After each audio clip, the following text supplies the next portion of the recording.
Hello YouTube and welcome to the Credit Boom channel. This is Angel and I come to you guys again once a week to discuss everything related to credit education.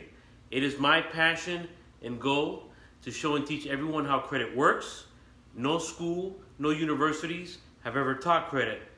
So I'm sharing that responsibility. Actually, I am taking that responsibility to share with you guys the struggles that I went through with my credit so you don't have to. Guys, please hit that subscribe button, that notification bell, and that like button. This helps the channel grow and also helps me to reach out to a greater audience. Now guys, in today's video, I get a lot of clients asking me about what do we do with late payments? And then a couple of clients after that, late payments. Late payments. I get a lot of questions about late payments. So I'm going to have a brief video this time. We're going to talk about late payments. Now, what we need to understand about late payments is, there's no magical wand. There's no secret strategy. Late payments are actually the most difficult items to remove from your credit report. Okay? And not only that, it affects 35% of your credit score. Payment history, guys, it is the most important thing in our credit score today. And if we affect that, it just brings our score down. And again, depending how your credit file is being reported, some will be affected drastically, some will not. Brief example, if you have multiple accounts, and out of all these accounts, let's say you have 600 payments, and you happen to have a late payment. Now, the 600 payments on time went down to 599 payments.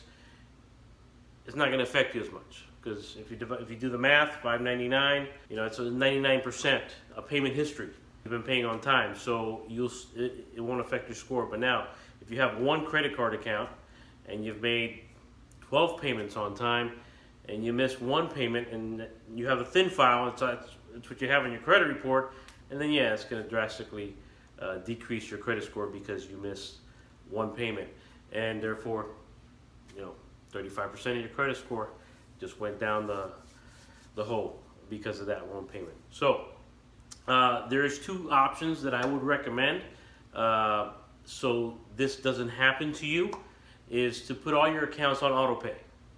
Do it on auto pay, and you forget about it. Minimum amount dues. Some of you guys, I can't afford that, Angel. I can't have my accounts on auto pay because I live check to check. I'm on a budget. I get that. I understand that. But if you have more than 5 accounts, I would strongly recommend it, because you're gonna forget, and you cannot afford to miss a payment, guys. You cannot afford to miss a payment. I have my accounts on auto pay. I got more than 30 accounts on my credit report, and it's impossible for me to remember all of them because I'm human. I'm not perfect. I'm going to forget. I do have mine on auto pay, and I have it on minimum amount dues. Now, it doesn't mean that that's all I pay. I try to keep my accounts at 2%, which is the gold standard, keeping your credit score over 800, with my experience. Okay? You have many people out there that are going to tell you different. I can only tell you from my experience. Okay? These are some other options that I have for you. We all know we've been going through a pandemic. COVID has been introduced in our lives, so there's a lot of situations, hardships going on right now. People have lost their jobs. People can't find employment. So it has affected all of us. And because of that, there was a law that was released during COVID that if we miss a payment, you can write a letter into the credit bureaus and they will remove it. I don't know how many of you know that, but I'm telling you now, you have that option. That is also a proprietary letter that I have in my credit education course that can assist you as well. Another option that I can recommend on late payments is actually using a hardship letter. And guys, if no one's going through a hardship right now, I don't know what is. But you can actually use 2 letters to your advantage: the hardship letter and the COVID letter that you can use to your advantage. And I'll be sending these letters to the creditors, not to the credit bureaus, to the creditors, so they can, you explain the hardship. I lost my job, or we're going through COVID. I'm unemployed. Will you remove this late payment from my credit report? And most of the time, guys, the banks will, or the creditors will take care of that. Now we're talking about one payment,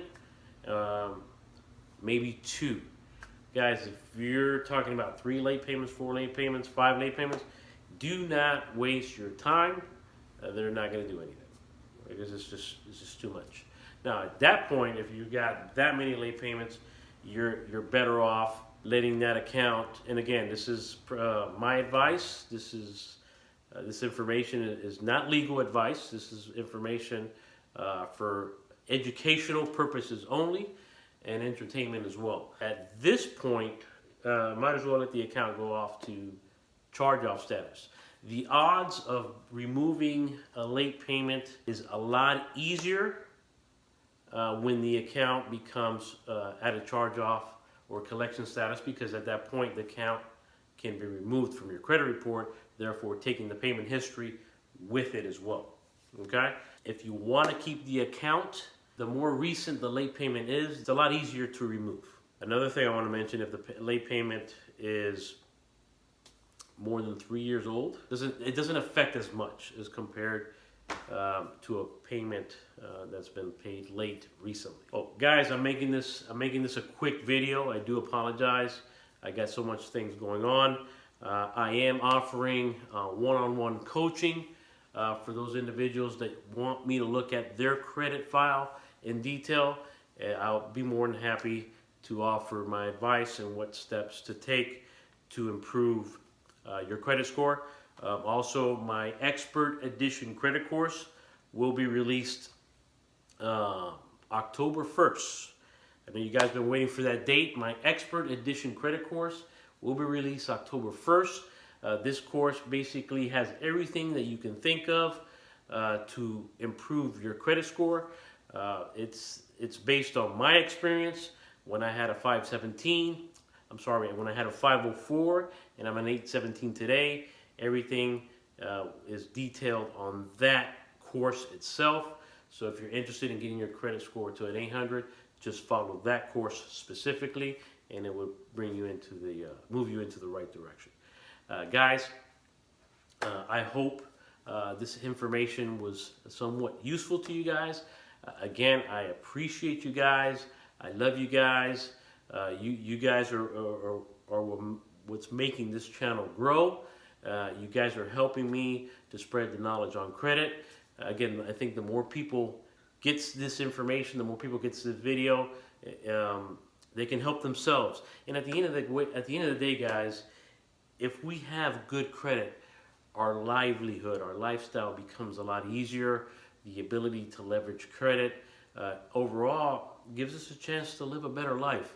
And there's a lot of us out there, unfortunately, that don't understand how credit works. And that's my passion, guys. My passion is to show everyone and to teach everybody on credit.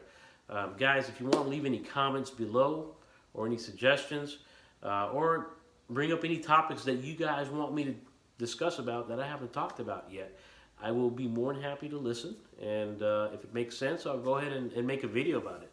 I'm usually pretty good at answering questions. So if you have any questions related to your credit, go ahead and leave them in the comments below. And I will get to everybody, guys. I get to everybody, I promise. Sometimes longer than others.